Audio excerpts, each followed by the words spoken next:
नमस्कार, दीप्स किचन मराठीमध्ये मी दीपाली आपलं मनापासून स्वागत करते। चला तर मग आजच्या आपल्या रेसिपीला सुरुवात करूयात।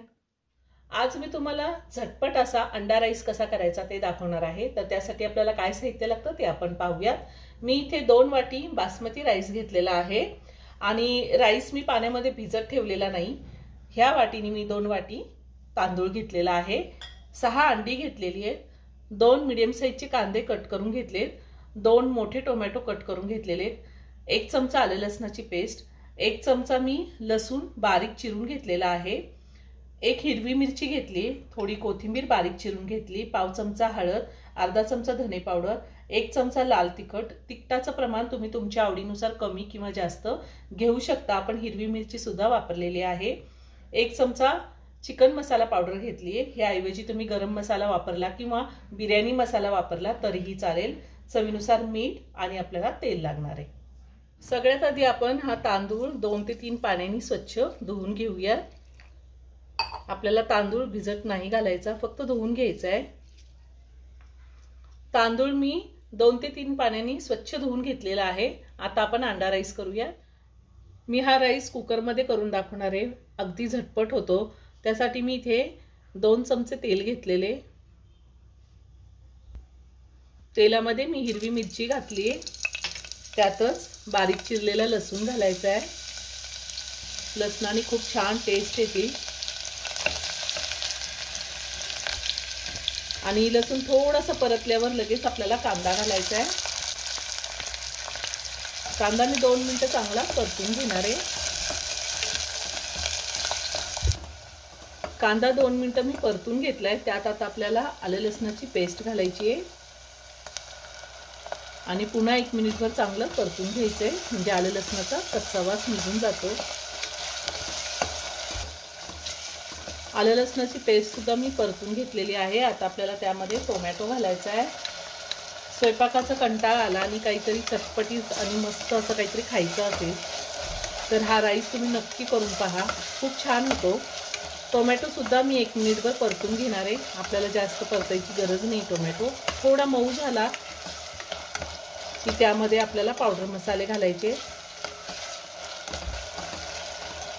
टोमॅटो पण मऊ झालेला आहे। आता आपण त्यामध्ये हळद घालूया, धने पावडर, चिकन मसाला पावडर आणि लाल तिखट।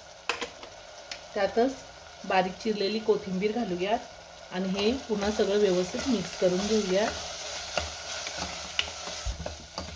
आता ह्यामध्ये फोडलेली अंडी घालूया। मी 6 अंडी घेतलेली आहे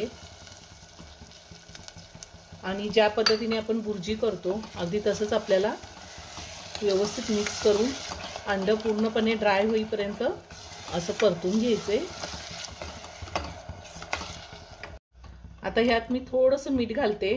आपल्याला नंतर राईस मध्ये सुद्धा मीठ घालायचं आहे, अगदी थोडं घातलेलं आहे मीठ। आणि पुन्हा सगळं व्यवस्थित मिक्स करून घेऊया।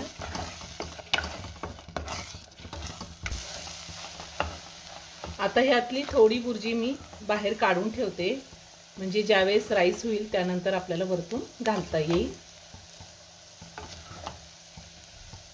हे पहा, आता ह्यामध्ये आपल्याला राईस घालायचा आहे।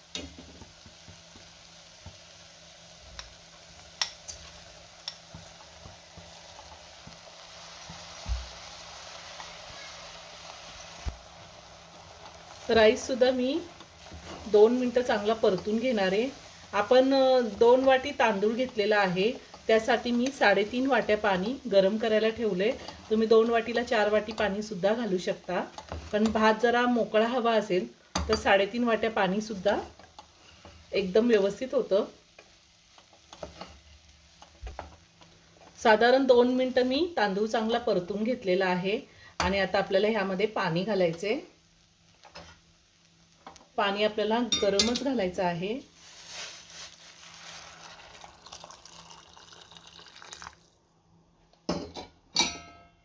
आता ह्यातच चवीनुसार मीठ घालायचंय। आपण अंड्याची बुर्जी केली त्यावेळेस थोडंसं मीठ घातलेलं होतं, त्या अंदाजे आता आपल्याला मीठ घालायचंय। आता हे सगळं व्यवस्थित मिक्स करून घेते। मी मीठ सगळं व्यवस्थित मिक्स करून घेतलेले. ह्या टायमिंगला तुम्ही मीठ चेक करू शकता. जर कमी असेल तर आपल्याला वरतून घालता येतं. आता पुन्हा थोडी बारीक चिरलेली कोथिंबीर घालते आणि छान एक उकळी येऊन देते. छान उकळी आली. आता मी पुन्हा सगळं व्यवस्थित मिक्स करून घेते आणि आपल्याला कुकरचं झाकण लावायचंय. कुकरचं झाकण लावून मी कुकरच्या 2 शिट्ट्या घेणार आहे. गॅसची फ्लेम मी मीडियमवर ठेवलेली आहे. आपला अंडा राईस तयार करून झालाय. 2 शिट्ट्या झाल्यात आणि कुकरचं प्रेशर सुद्धा पूर्णपणे निघून गेलेले.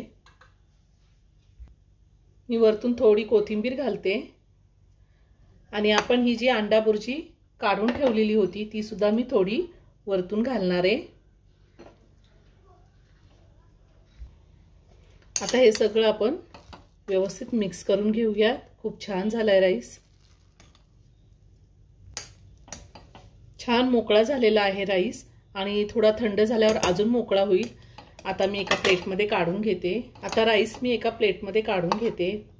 तुम्हाला जर अंडा बुर्जी अशी वरतून घालायची नसेल तर तुम्ही नाही काढून ठेवली तरीही चालेल.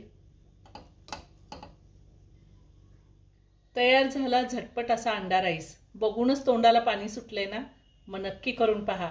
व्हिडिओ जर आवडला तर व्हिडिओला लाईक आणि शेअर करायला विसरू नका. रेसिपी आवडली असेल तर कमेंट करून नक्की कळवा. पुन्हा भेटूया अशाच एका छानशा साध्या आणि सोप्या रेसिपी बरोबर. धन्यवाद.